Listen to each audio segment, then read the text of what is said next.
Welcome to The Cross in the Classroom, Educating with Eternal Values, the podcast where faith and education come together. Join us every 2 weeks as we connect with the inspiring voices of Valor Christian High School, teachers, students, and leaders, sharing stories of growth, purpose, and the eternal values that guide our community. We're glad you're here.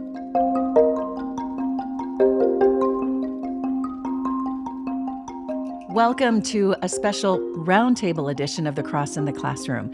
Today we have a coaches roundtable, a chance to learn about sports, faith, and education from 4 of Valor Christian High School's athletic coaches. In this episode, Mike Sanford, head football coach, gathers an inspiring group of athletic leaders. Sam Geiersbach, head women's lacrosse coach, Justen Byler, head golf coach and assistant athletic director, and Jeremy Noble, head boys lacrosse coach.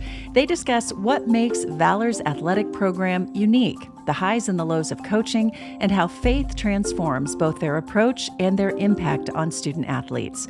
You'll hear reflections on building team culture, embracing sport as worship, and the power of genuine relationships, along with stories of championship seasons, humble beginnings, and the everyday moments that shape their coaching philosophies. It's a conversation that is as much about life as it is about athletics. Let's get started.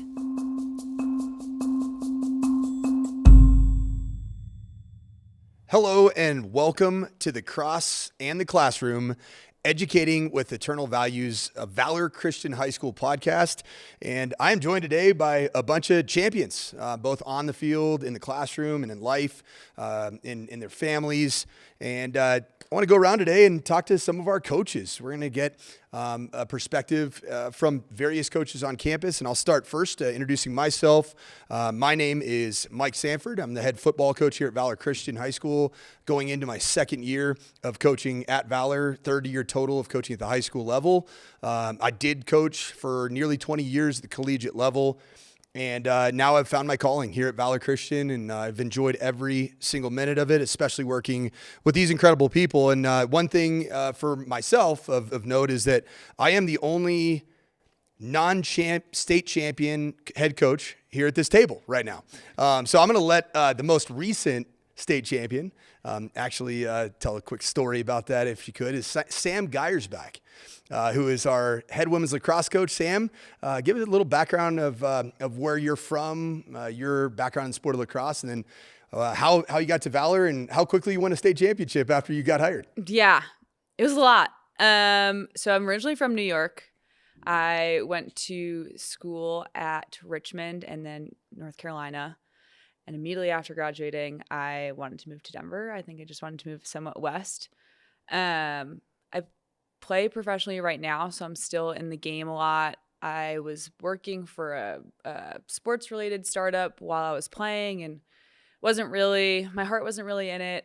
And so I kind of just left that role, started playing even more, and then this job just kind of popped up, and I got a few phone calls, and it was really just the Lord working in ways that I didn't know I needed and where I was supposed to be at. I thought in my career that having a corporate job while also playing professionally was a good balance for me, but it didn't actually allow me to play as much as I wanted to and be around the sport as much as I wanted to.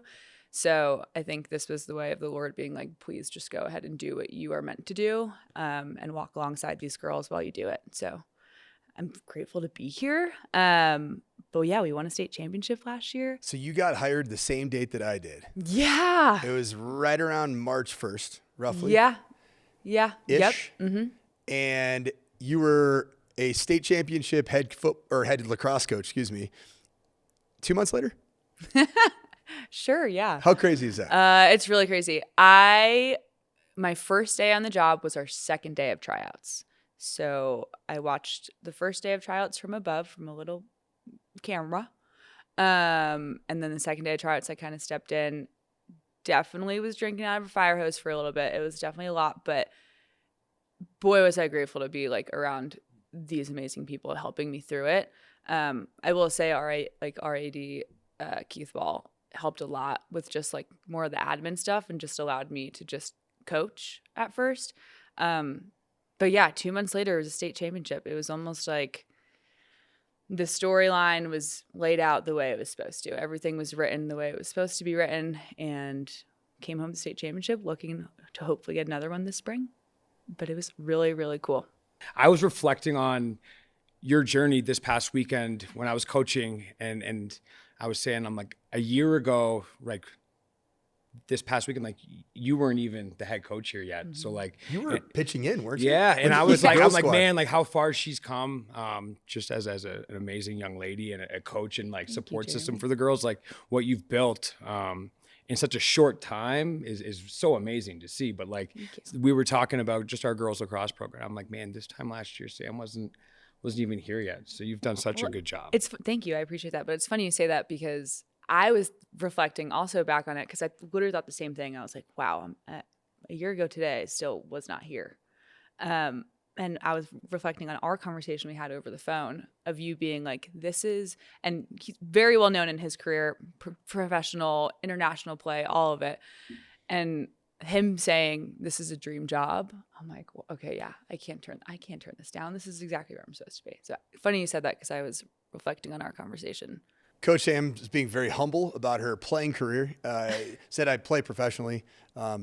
Not only do you play professionally, and I'll brag on you for a second here, you're on a national team, a national lacrosse team. And my two sons, they call you the Lionel Messi of women's lacrosse, because you play for because who? you told them to. No, that is not true. My 9-year-old is obsessed with Lionel Messi, and he believes wholeheartedly that you are the Lionel Messi of girls lacrosse. That was my pitch. That was I my love pitch that. to Keith as well. 100%. So hey, So tell us a little. I heard just- Michael Jordan. Oh, that too. When you were in the Yeah. interview process, I heard Michael Jordan of women's lacrosse. So tell us why maybe Lionel Messi, and why the comp there, and then what professional team you play for currently. Yeah. So I play internationally for Argentina. My mom was born and raised there, came to the States when she was 9. So it's a big part of my culture, my history. It's something that I'm very proud to represent that country. And I currently play professionally for the California Palms in the Women's Lacrosse League. Awesome. You know, it's already been said here that what makes Valor a dream job, and it's a dream job for me, and that's I tell people that all the time, and people that understand me and understand my ethos, even that come from my old, college coaching background, they see this and they come through campus, and we're gonna have 10 college coaches come through today, and every single one of them says the same thing, like, you are around an unbelievable environment. The vibes here are off the charts. And more importantly, the thing I tell them is I'm around great people, surrounded by great people. And it's not just coaches. It is coaches, but it's the teachers, it's the faculty, it's the arts program. It's truly the best of the best, and in a really unbelievable faith-based environment. So our next, I'll go right down the line here and introduce our head golf coach and also an assistant athletic director, also a recent state champion, if not multiple state champion. I think it's 4 in a row. And this is boys and girls golf coach. And this is Justen Byler. So tell us a little bit about yourself and your experience here at Valor Christian. don't be humble. Woo woo! All right, tell us. Well, it's going to be really difficult to sit in between these two, to be honest with you. And I talk about this a lot. My origin story is so much different than everybody else's, because professional, they grew up in that particular sport world. And I'm a high school basketball coach for 22 years before stepped aside for a little while, and my son got involved in competitive golf. And while I'm a lifelong golfer, I did not play competitive golf in high school, college. I didn't coach it. I'm not a teaching PGA professional or anything along those lines. So to look around our community, it's a testimony to how great the people really are, because there are accolades and lists of awards and professional athletes and people that have coached at a level that I've never seen. And it speaks to the gratitude really that I have for being able to have an opportunity. God saw fit in some way for the story to kind of, it really was about timing. We had our boys and our girls golf coach step aside. I was assistant athletic director at the time, helping run youth sports. My son was involved in competitive golf, and he was about to be a senior. But his swing coach was our former boys coach. And so we had a lot of prayer, a lot of talks, and the AD at the time, Jamie Heiner, came to me and just said, would you be willing to consider doing this? Because really what we were looking for was an opportunity to bring the boys and the girls programs together where it was really one group rather than just kind of a boys golf and a girls golf team. And the heart of it was taking the team sports background that I had and really kind of making this more of a Ryder Cup experience where people were gathering great golfers, putting it together and having this culture where you're playing for something bigger than yourself, which is what they do for us. That's not necessarily just playing for your country or playing for your school in this particular case, which is very, very important. But ultimately bringing in the faith component and having that level of really understanding that you're playing for, first and foremost, you've been given a platform. We talk about being a city on the hill, right? Jesus talks about that regularly, and we speak into our golfers about this idea of we've been given a platform and we've been given the community, the city and the hill. But what Jesus is talking about is that we need to reflect light. So the heart of it was to bring that all together, and I had a passion for wanting to do that through team sports where they're playing first and foremost for God and then for each other. And that vision kind of fit what they were looking for a golf coach, and they took a chance on somebody that, to be honest with you, didn't deserve it. And I had to ask my son, I said, this is your senior year. This is your thing. This doesn't need to be about me in any way. And he said, no, we can do this thing together. And he was very gracious that way, and that was the beginning of my story. And truth be told, it's been an unbelievable journey of a lot of amazing golfers, but even better people, and surrounding ourselves again with people that have helped me understand what it means to lead a great culture. Can you brag on a few of your alums in the golf program? I know there's so many and for so many different reasons, but there's some high achievers in the game of golf that have gone beyond the high school level and have done some pretty amazing things from Valor to the tour. Yeah, that list is pretty endless too. I mean, you can go all the way back to Wyndham, and I was the original head basketball coach here, and Wyndham was my starting point guard as a freshman. So I actually got to coach Wyndham from the basketball side, not from the golf side at that time. And he was a heck of a competitor, and he was going to be great in anything he did. He could shoot it from anywhere on the floor, and he'll tell you that too. So it starts with Wyndham. He played with Michael Schoolcraft, who played at Oklahoma and eventually won a qualifier and played in waste management. And then you have Josh Seipel, who's now in Wyndham's management group, and he played at Ole Miss, and he was on the Latin America tour. We've got Jake Stiano that's out there right now, and he's working his way through the Korn Ferry tour. We've had guys, the Welch brothers that have come through, and I don't want to leave people out, but even on the girls' side, Lindsay McGettrick, whose dad was a teaching PGA professional, and she ended up going to NC State. She was kind of our first high-level state champion. That wasn't Wyndham on the girls' side. And then we've had Brenna Higgins, who is a two-time state champion, now playing at CU, and currently Ella Scott, who won the state championship this past year as an individual, and she just committed to go play at NC State as well. So I mean, my goodness, it's really humbling, and I get an opportunity to be around it and hopefully not screw it up, because we have a lot of great golfers that have their own swing coaches, but then they come in and they have this thirst for wanting to do it as a team rather than just doing it as an individual, and they've all bought into that. And that started all the way back when Wyndham and a handful of other guys just kind of made it a point to say, no, we're playing for Valor, not necessarily ourselves at that time. Yeah, I've been so blown away across so many different sports. I mean, talk about Coach Sam's squad and having, multiple committed players. I mean, shoot, I feel like almost every one of your players is committed to play Division I lacrosse. And of course, the boys lacrosse program here has been so strong as you watch this game continue to grow.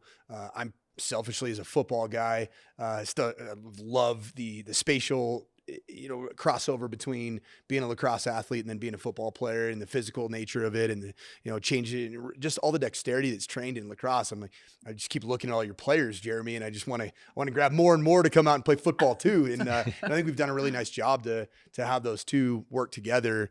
I want to introduce Jeremy Noble, 2024 state championship head lacrosse coach for Valor Christian, extremely accomplished in your own right, as a great professional. I just recently found out indoor professional lacrosse league alum of the Mammoth here in Colorado, as well as DU, one of the not the best, if not the best lacrosse programs on the men's side in the country.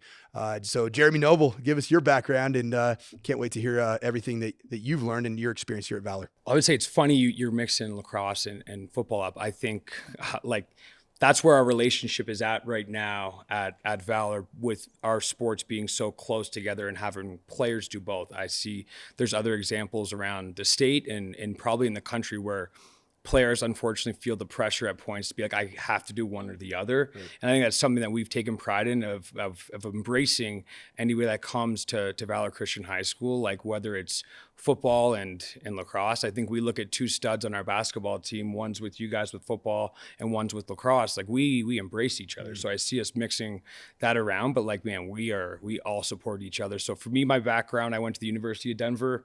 Where'd you come from originally, though? Toronto, Canada. There you go. Toronto, Canada. That's one of the questions when we're doing introductions to the freshmen. We're all getting to know each other. I ask all the freshmen if they can guess where I'm from. So it's a good fun fact. So I grew up in a small town of like 23,000 people. You play lacrosse in the summertime. You play hockey in the wintertime. It was very blue collar. I went to the Hill Academy, which is a private school for lacrosse. We had, I think, I was the second ever class there. I think we had maybe 45 to 50 kids at our school.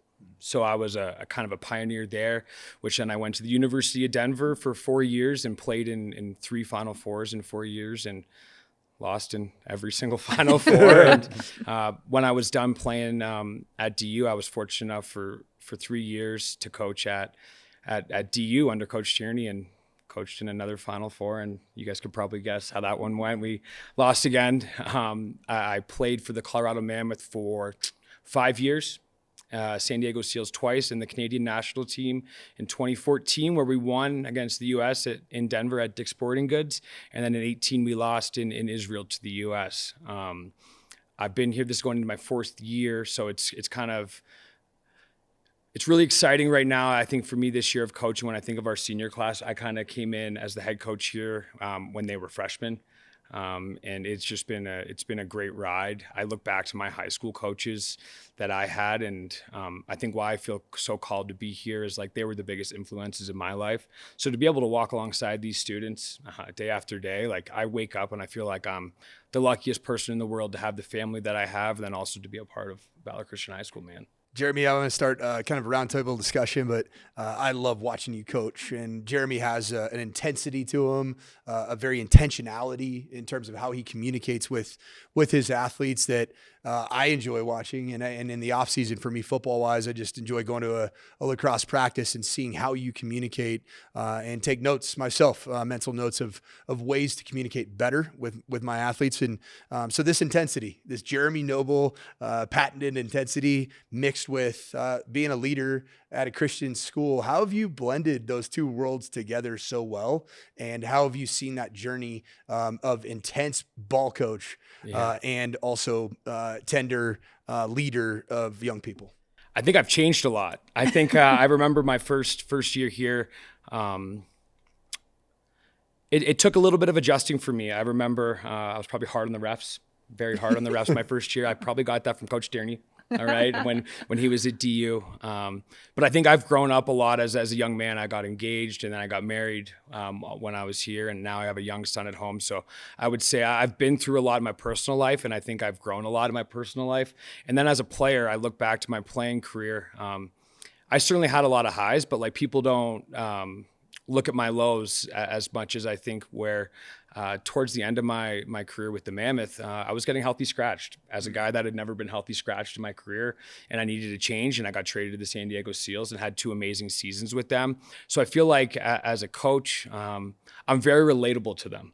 I think I push them and challenge them, but like I also understand like these guys go through struggles. These are student athletes in high school trying to figure out their emotions and their friendships and their faith and their like just the sport of lacrosse and growing up. So I think for me, I look back at all the personal experience that I've been through and I try to draw on that. Like I said, I think I've calmed down a lot more compared to my first year. Maybe that's just because I have a kid now and I'm not sleeping as much. Let's make it very clear here. You still have plenty of energy. You still have plenty of intensity. So nobody's going to accuse Jeremy Noble of having gotten soft in his career recently. Yeah. So. In all the right ways. Yeah, in all the right ways. Yeah. So I just think I've grown a lot, and like, I think people can judge a lot, all of us, from the outside on like, are we winning state championships as coaches here? But I don't think we judge ourselves on that ever. I think we judge ourselves on like, are we transforming these boys' lives and to walk alongside each other and also to change our world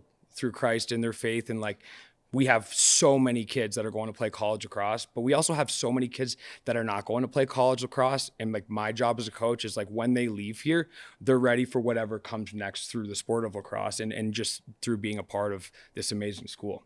Sam, your journey we already talked about it's been quick, it's been intense, it's been awesome. It's been really relational. I look in your office in the athletic department, basement right there by the weight room. I mean, you are a kid magnet. Your girls love being in your office. They love being around you. They pick your brain at all times. How much do you enjoy that, I guess, responsibility, that calling of being looked to by so many of your incredible young athletes? Personally, I love it. It's funny. I always say, like, you could have asked me a year ago. I wasn't here yet. If my life would be so involved and surrounded by high school girls, I would have said, no, why? That's crazy.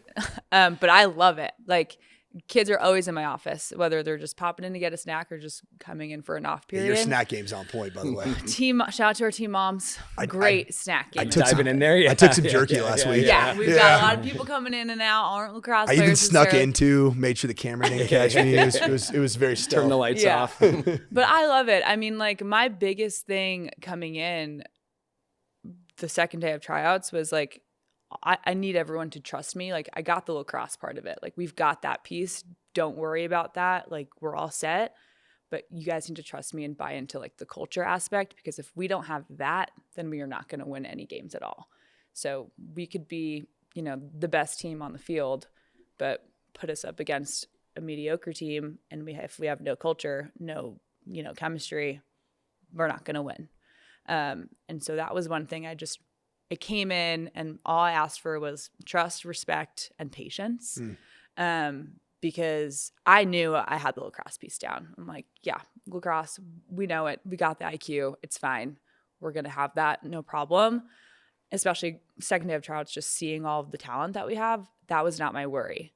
I was more concerned with how to implement the culture piece. And so you saying that kids are always in and out of my office, it makes me happy. It makes me feel like, okay, we're doing well on that aspect, because I want them all to hang out. I mean, we were just talking before sitting down about, my girls asked if we could move practice back because later start today for school. And I said, no, just get breakfast as a team after. Like, hang out with each other, do something together. And I've really tried to lay into them a little bit more, especially this season too, of just like, it's a totally different team. And like, just because we won a state championship last year and we have some of the same talent, it does not mean that we can assume that we're going to win one this year. And so there's different people, there's different freshmen in the mix, there's different leaders now. And so the culture piece is like the biggest, most important piece for me. So I want kids in and out of my office. I want the blend of freshman, senior hanging out in my office or going to get lunch. I love that. One thing I think we all can agree upon, especially those that are not on the athletic leadership team, not associate athletic directors, is that we have great leadership in athletics. It starts with Keith, our athletic director, Keith Wall, and the athletic leadership team, which is a role that Coach Byler doubles, in different administrative duties with the athletic department here at Valor Christian. But one thing that has been very transformative for me this year to really lean into with my team, and I think had a lot to do with the highlight of my season this past year, which was the fifth quarter event where nearly 50 Valor and other neighboring high school students and student athletes got baptized at. And this concept is sport is worship. And there's a question that gets asked of me by Keith often, and I want to hear, Justen, your perspective of this and how it's gone and where it came from. Is the question, how are you worshiping right now, and what is getting in the way of you being able to worship through your sport and through your coaching is a question that Keith Wall asks me often. Tell us a little bit more about what that means and what sport as an act of worship means for you as a coach, but also across the athletic department. That's a loaded question. I mean, it's such a big question because I'm learning more and more in my own personal journey that everything we do is an opportunity for an act of worship. I think so often we think of worship as music, an opportunity on a Sunday morning, gathering together as a community, and that's true. But obedience is an act of worship, and that could be something small throughout the course of the day in terms of getting a job done that I maybe was putting off for a little while, or parking across the street at Cherry Hills rather than trying to find a spot in the senior lot and take a senior spot because it's closer to the simulator, right? In golf, true, and golf has taught me a lot as I've been part of this process. It's really about identity.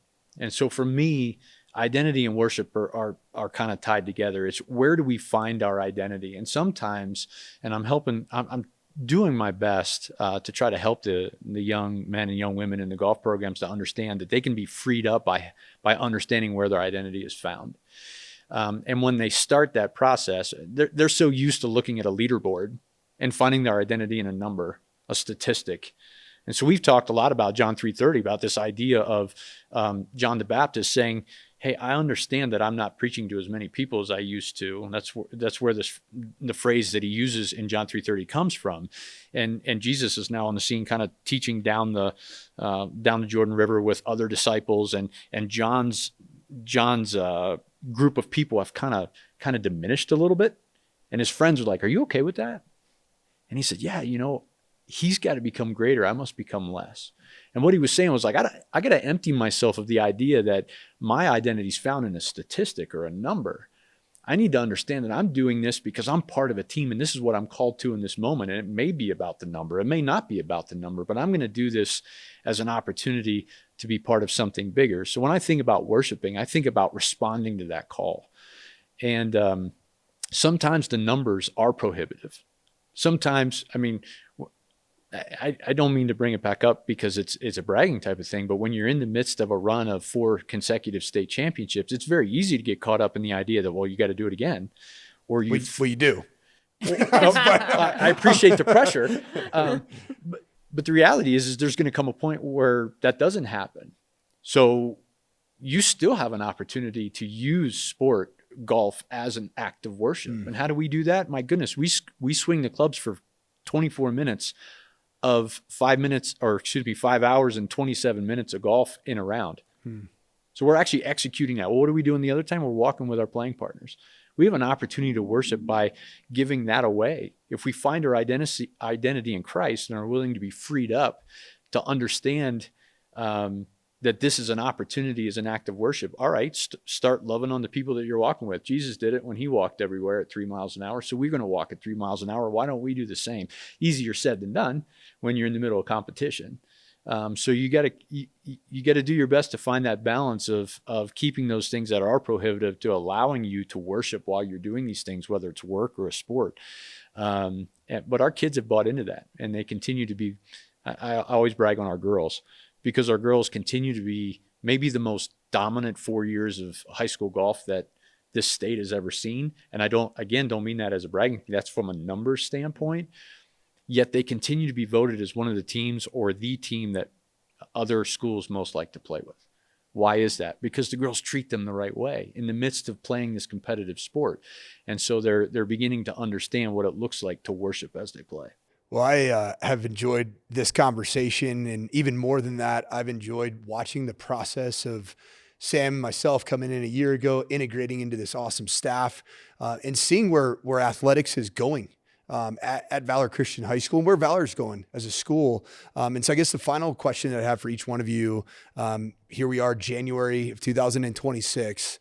There's been some incredible highs. There's been some lows, both within our own sports, obviously within our own lives. But when you look at the athletic department going forward in the current state that it's in 2026, what would be the one word, and I'll start with you, Jeremy, that you would use to describe Valor Christian and its athletics program where we're at right now? Joy. I saw something with Bo Nix this past weekend of thinking, or maybe it was Izzy, but it's like I feel a sense of joy within our teams, within our staff, and within our culture right now. So I would say joy. Justen. Yeah, I would say selflessness. I have a unique perspective. I've been here from the very beginning of the school, and there's always been great people here, but maybe more so than ever before, I see our athletic department, specifically our coaches, who have these, again, long list of accolades and those kinds of things, but they're in a place where they've put those things aside, they emptied themselves, and they're willing to actually do things for others, to contribute to a community, and to be in a situation where they understand that this is bigger than just their own sport or their own circumstances, and collectively we're all doing that together, and it creates an element of joy. But people are being selfless. How about you, Sam? You kind of just said my word, together. Yeah. I think that our athletic department as a whole, I mean, like from the day I walked in here, sure, I didn't know anyone, but it felt like I did. Like it felt like I knew these people for years, like especially with you. We got hired at the same time. I'm like, oh yeah, Mike, I've known Mike forever. It's a homie. But I just feel like there's a sense of togetherness here where I might be one of the younger coaches in the department, and I feel like I can just lean on and count on any single one of my peers in the department. And even like, I mean, yeah, of course, some of the players on my team too. Like I'm always learning from everyone around me, even if they are 16 years old. So I just think that the athletic department as a whole, the way we work together, and we're not ever, embarrassed to ask questions or like concerned to lean on each other at any points. Like I'm constantly asking Jeremy questions about his career and what has gone right for him. George Gwazdecki, I'm constantly asking about his career, hockey coach here, just a legendary career. And so I just feel like there's a sense of togetherness here that I also think that Keith has like said to us recently of like, I've never really seen or felt this before in our department. And so it's really cool to have like the coaches in our hallway too, of like, we all just hang out in the hallway and just say, hey, or we're just have a 10-minute conversation out of the blue for no reason about nothing that might matter. But it's really cool to have people, they're coworkers, peers, but also friends. And it feels like a very good culture in the department rather than just our specific teams. Can I ask you 2 questions? Yeah, please. I'm going to be the host for a second here. Yeah, One, I would just say, like looking at your career, like as a coach, like what's been the biggest, I guess, transition coming to high school? And I would say, like, what's been your most favorite 1 or 2 things of being the head coach of the Valor Christian football team that maybe you didn't expect, where a year ago this time, like your answer would have been a little bit different maybe? Well, I think the number one transition is in college football, especially now as these staffs have gotten massive and the stakes get higher and higher every single year fiscally for coaches, for players. And obviously now with the massive player personnel departments, there's general managers, and it's almost like every assistant has an assistant that has an assistant at every level of college football right now. And it's fun for me to tell, guys that are in coaching, like, I'm currently doing about 18 people's jobs with my administrative duties with the Valor football team. And this was a team that had 138 young men that started the season, including one young lady that was a coach that coached as a freshman football coach, the defensive coordinator, Coach Mary. But she was a student athlete here at Valor. I mean, you have nearly 140 players, young men and young women, and also their families. And so communication and being on top of that, it was a big challenge. It was fun. I failed, I learned, I grew. And so a lot of that, I enjoyed bringing all 3 levels, freshman, JV, and varsity together, which was new. It was a different experience for a lot of Valor football, I'd say alums, people who've been around this program for a long time, lifers, if you will. I wanted the freshmen to get integrated immediately into the senior class. I didn't want there to be this class system from senior that's different than junior, that's different than sophomore, and then the freshman. Oh, they got to go way over there and earn their stripes. Yeah. No, I wanted them to feel that love, that camaraderie, that kinship with the football program as a whole. And I think we saw great dividends of that, because the retention going from last year to this year with the freshman class has been really high. The thing that I've enjoyed the most is I love high school football. and I didn't know that I would love it so much. Yep. I always, like if we're being perfectly honest, like at times, if you're a college coach, you'd say, if you're not coaching at the highest of levels, whether it's college or pro, you're settling, if you will. Yep. And I actually feel the opposite. I feel like I'm having the opportunity to do more work to transform lives, to truly be able to help all different types of players, like whether it's their first time playing the game. Like we have a freshman that has never played football, has never lifted a weight in their life, and that's the person that I'm drawn to. Yeah. And I like, if I can raise his level, then can you imagine how many other people's levels of performance are going to be able to be raised? So I think that's the number one thing, is that I've just enjoyed all of that. And the word that I would use, I know I asked all of you guys about the athletic department.